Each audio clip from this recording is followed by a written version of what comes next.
Hello guys and welcome back to Tower Page Philippines. And right now, gawin natin ang weekly horoscope para sa mga kaibigan po natin na may sun, moon, and rising sign ng Cancer. So kung bago kayo sa channel, please click the subscribe button, bell notification, and give this video a like.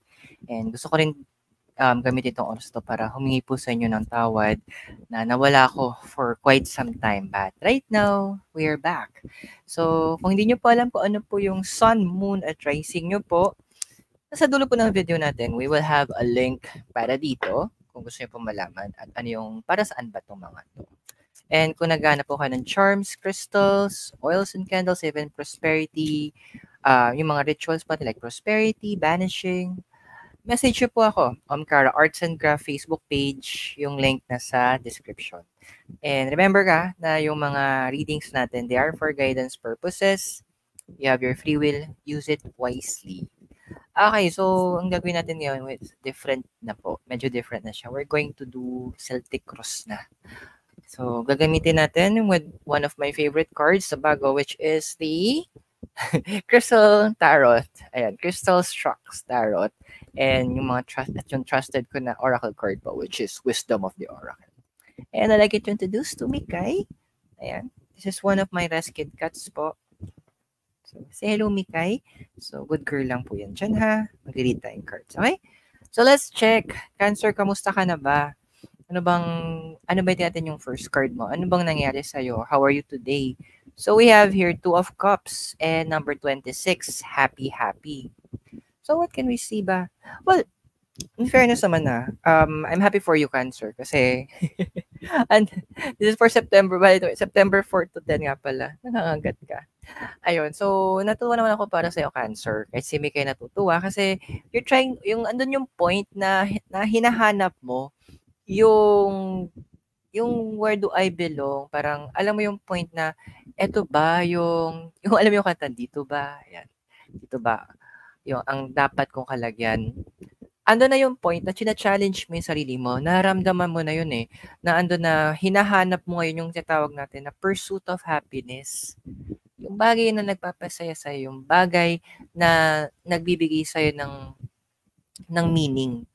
Kumbaga, level up na tayo ngayon Nagsisimula na siya inside of you na gusto mo nang gawin yung mga bagay na nagpapasaya sa'yo, yung mga bagay na kumbaga din yung nagko-connect ka sa mga tao na importante din para sa'yo. That is nice kasi andun yung point na yun yung purpose din nun Yung pursue ng happiness, yung happiness na kung saan hindi ka nakakasakit pero genuine happiness, hindi lang yung temporary happiness. Pero what's crossing you? Ano ba yung pumipigil sa'yo? Well, we have here number 18, Serendipity, and the Hermit. Hermit kasi tungkol to sa mga secrets Siguro ang dami pa nang hinahanap about yourself. Andoon na, ang dami pang kino-question na pwede ba to? Kaya ba to? You know what? That's normal. That's perfectly normal. Normal yan, Cancer, na isipin mo kung pwede ba. Ang best resort, hindi ka magpalamon dun Ang kailangan mong gawin nun, pwede ba? Then hanapin mo yung pamamaraan kung paano maging pwede para sa'yo. Hanapan mo ng paraan, ano ba yung knowledge na kailangan mo, yung training na kailangan mo, sino ba yung mga tao kailangan mo lapitan, ano ba yung opportunities na kailangan na meron ka para ma-achieve mo yung bagay na to. Start planning, start looking, magsimula ka ng magtingin-tingin sa paligid mo para makita mo, okay, ito pala yung kailangan ko. Ito dapat yung ma-achieve ko. Kumaga, step by step tayo. Kasi, di ba, parang paano ka makakaabot sa level 10? Siyempre, dadaan ka naman ng level 2, level 3. Hindi, ang success, it's not an overnight thing. Hindi siya yung tipong paggising mo bukas, okay ng lahat. Yun yung beauty dun yun yung maganda dun. Kasi, ma-cherish mo, ma-enjoy mo yung bawat moment, those little success na tinutungo mo, yung maliliit na bagay na yun yung nagpapasaya ng journey. Yun yung nagbibigay sa atin ng happiness along the way. Pero what is your dream ba? Ano ba yung crowning glory mo? Ganda. We have here is number 35, loyal heart, and the card of the star. Mikay, dito ka. Gusto niya sa cards talaga. Yan, tsaka lang po. So, ano ba yung sinasabi ng crowning card mo? Well, star kasi is about hope eh. Alam mo, hindi kita masisisi or hindi kita wala akong masabing negative about it. Ano naman eh, valid naman yung mga iniisip mo na mga pwedeng mangyaring hindi maganda. Na may mga moments kasi ito naghahanap ka ng pwede mong pagkatiwalaan in such a way kung kaya mo pwedeng ipasa yung ibang mga responsibilities na meron ka. Kasi meron kang gusto i-pursue, kaso nga lang nakatali ka to sa mga minor responsibilities na to. So, andun yung point na kaya ko pwedeng ipagkatiwala. Well, kapatid, if you cannot find someone na capable, pero napagkakatiwalaan mo, ba't hindi mo turuan? Kasi totoo marami diyan eh, capable. Pero ang tanong, katiwa-tiwala ba? Baliktarin natin, humanap ka ng pinagkakatiwalaan mo at sila yung i-train mo.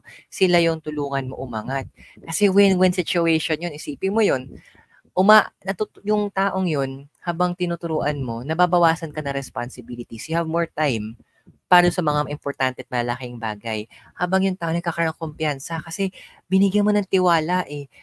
Andoon na nakikita niya, oh may OMG, nagtitiwala sa akin si Cancer, so kailangan pagbutihin ko. Binigyan niya ako ng oportunidad, so I'll make the most out of it. Yung tiwala nung tao sa sarili niya, inaangat mo without you even knowing it. It's a win-win situation sa inyong dalawa. Kaya huwag ka mag-atubili.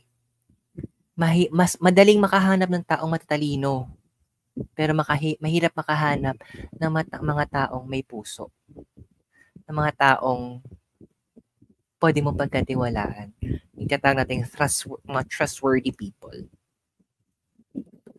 Pa nagkakaganon, tingnan natin kung ano yung sinasabi ng ng foundation mo. So we have here is the Empress and number 25, round and round. Na si Mikay. Mikay dito, baby. Medyo mainit yung katawan mo. So, ano ba sinasabi ng card mong to? Andun kasi na yung foundation mo kasi, it's all katuwa lang kasi siguro ganun talaga, no? Si Cancer kasi ang associated sa inyo is card of the moon eh. So, andoon na yung moment nyo, talagang family-oriented kayo. So, ando na kahit siguro, maybe you're a biological male or female, kung ano man. Pero andoon na meron kayong puso ng isang ina na, 'di ba, parang isang ina gusto nila sila lang gagawa para sa anak nila. Pero kasi lahat ng sobra kapatid masama. Oo, andun tayo na ayaw mong maranasan nila yung mga naranasan mo dati. Pero sometimes the experience, yun yung magtuturo sa kanila how to be better, how to grow, how to be the best version. Yung sometimes yung struggle kasi, yun yung isang bagay na magtuturo sa atin eh. Paano maging masino, paano maging marunong, paano, yung mga paano ng buhay. Alam ko yung kwento yung sa isang experiment na ng mga estudyante, yung emperor butterfly na yung caterpillar tapos hanggang naging cocoon. Tapos nung mga estudyante nakita nila na lumalabas na nahihirapan yung emperor butterfly. Ang ginawa nila, kinupit nila yung cocoon para makalabas sa mabilis. Kaso nga lang, natakalabas na mabilis yung butterfly. Kaso nagkaroon ng problema. Hindi na nakalipad yung butterfly. Ang explanation kasi daw doon is because yung pag-struggle nung butterfly palabas do sa cocoon, yun yung magtutulak doon sa mga dugo, papunta doon sa pakpak niya para mabuhay. Ending, paralisado yung butterfly. So wag natin i-paralyze yung mga tao sa paligid natin by taking on their task and responsibilities. Help is good, pero wag masyado. Limitahan mo din. This is your immediate past. So we have here is the Page of Pentacles and number 43, Deep Knowing.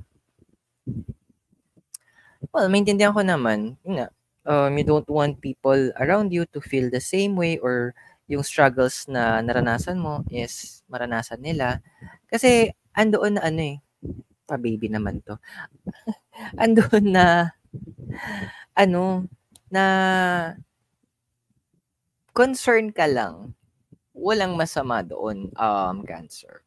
Concern ka pero take a step back muna. Kalma ka lang. Kasi siguro yung totoo nga eh, na hindi lahat ng humihingi ng tulong ay kailangan tulungan. Hindi lahat ng lumalapit sa atin ay kailangan nating akuin. Ano nga, kailangan natin silang kunin sa ating buhay. Kasi sometimes the universe allows us na, o yung mga taon, inaalaw tayo na dumaan sa mga ganong bagay to teach us a lesson. Aray, baby, masakit yung kuko mo. Tinuturuan tayo para ma-teach tayo ng lesson. So, let them. Kumaga ito yung moment na magandang magtanong ka sa universe. Tulungan ko ba? Tama bang mag-extend ako ng help? Kung tutulong ako, anong klaseng tulong? May kinig lang ba ako? Dadirect ko ba siya dito? Talaga ba tutulong ako? Or ano ba? Yun yung mga tanong na dapat bago ka mag-extend ng kamay mo. Tingnan natin naman yung immediate future na ikaw. Ay, okay. The Chariot and Treasure Island, number 9. If you're able, kapag nagawa mo to, naging wise ka kung kanino ka mag-extend ng help, financially, you will be free. Magkakaroon ka ng financial freedom to the point na ikaw mismo parang, hala, even dun sa mental health mo magiging maayos siya. At even dun sa personal time mo, sa mga relationship mo, magkakaroon ka. With the Chariot, which is the card of the traveler, andoon na well, for the travel, to the places na hindi mo inaakalang or to the places na gusto mo puntahan, ma-experience things that you want for yourself, ibibigay sa'yo ng universe. At isa sa mga magiging benefits mo dito, the Treasure Island, yung mga relationships na matagal mong hindi na handle, yung hindi mo nabigyan ng pansin or tamang oras, magkakaroon ka na ng time for it. Pero tingnan natin, ano ba yung, mo, tawag dito, emotional environment mo as of now? Sorry. We have here the Temperance and number 47. So, go the distance. What does it mean? Simple lang naman to eh. Well, Temperance kasi is about balance. Talaga yung balanse na buhay. Balanseng pag-iisip, balanse sa lahat ng bagay. Diba, lahat naman ng sobra masama. Try mong kumain ng maraming asukal lang, hindi ka magka-diabetes. Try mo maging maalat lagi pagkain mo na hindi ka magkaroon sakit sa bato. Same thing. Try mong tumulong nang hindi ka matuyot, nang hindi ka masaid, nang hindi ka, sorry for that term, pangit pakinggan, na hindi ka gamitin ng mga tao.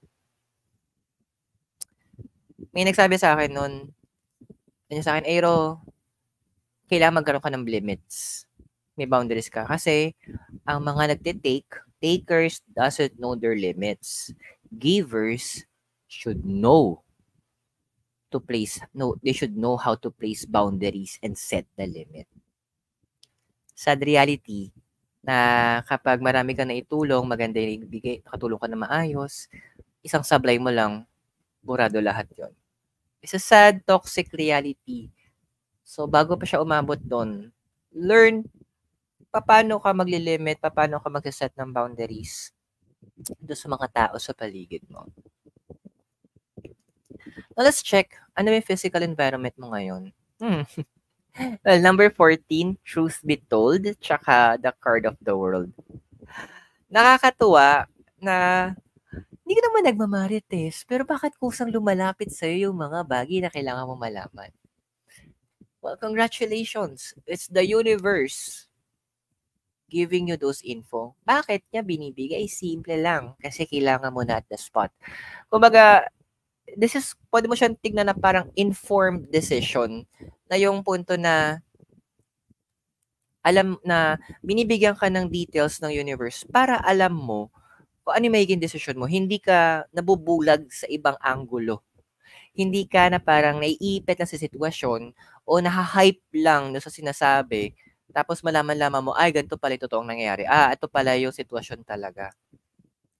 Kumbaga, the pros and the cons, the positive and the negative, nilalatag ng side ng universe.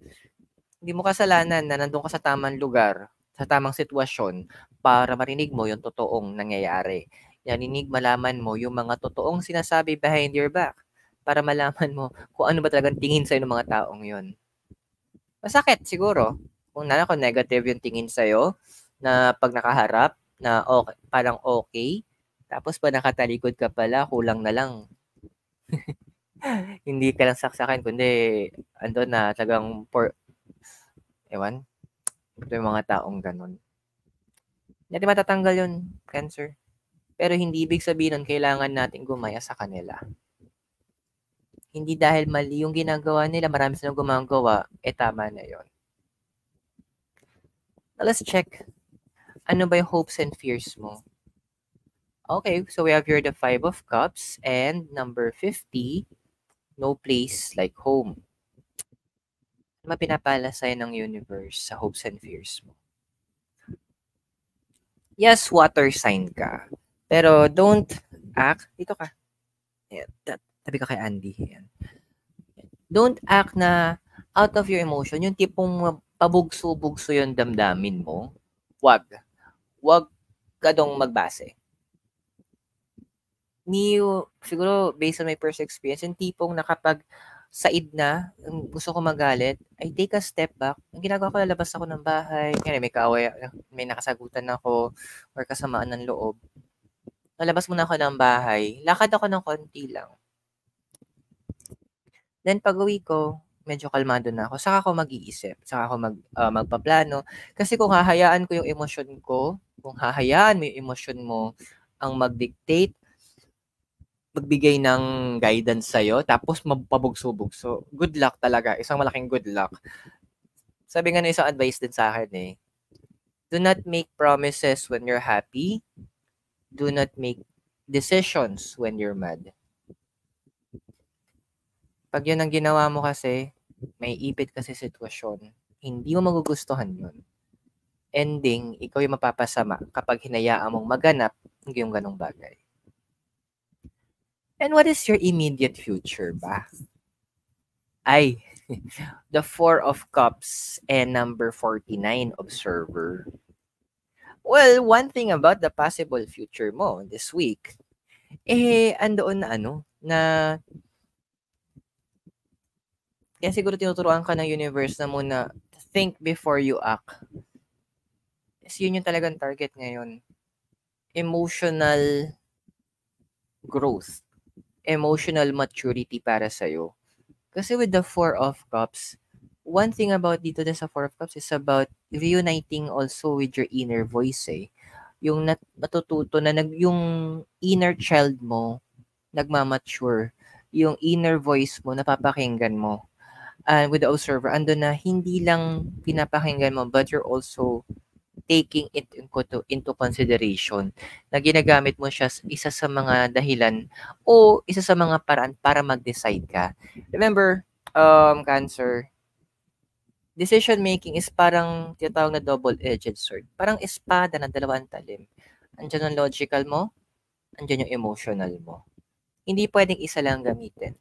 Pwedeng yung isa gamitin, pero balanse ng isa. This is the time na ilalagay ka ng universe sa situation na kung saan itetest yung pasensya mo, susubukan yung kaalaman mo, susubukan kung hanggang saan ang pagtitimpi mo. Kung kailangan mong, kung hindi mo na kaya, walang masama mag-walk out. Walang masamang umalis para mabigyan mo ng panahon yung sarili mo, mapakalma ang emosyon mo, makapag-decide ka ng tama. At naway nakatulong po ang readings sa inyo. Tandaan yung mga readings natin. They are for guidance purposes. Use your free will wisely. And kung bago ka sa channel, please click the subscribe button, bell notification, and palike na rin po ng video natin. And kung gusto niyo pong tulungan na mas lalo pong lumago ang ating channel, you can click the join button sa baba. And again, charms, crystals, rituals, like prosperity rituals, message nyo po ako Kara Arts and Craft in the Facebook page. So guys, sa inyong lahat po, Cancer, maraming maraming salamat. God bless, Namaste, Hare Krishna and Blessed be. At naway magkita-kita tayo very soon. At laging tandaan, please be safe. Goodbye for now. Thank you.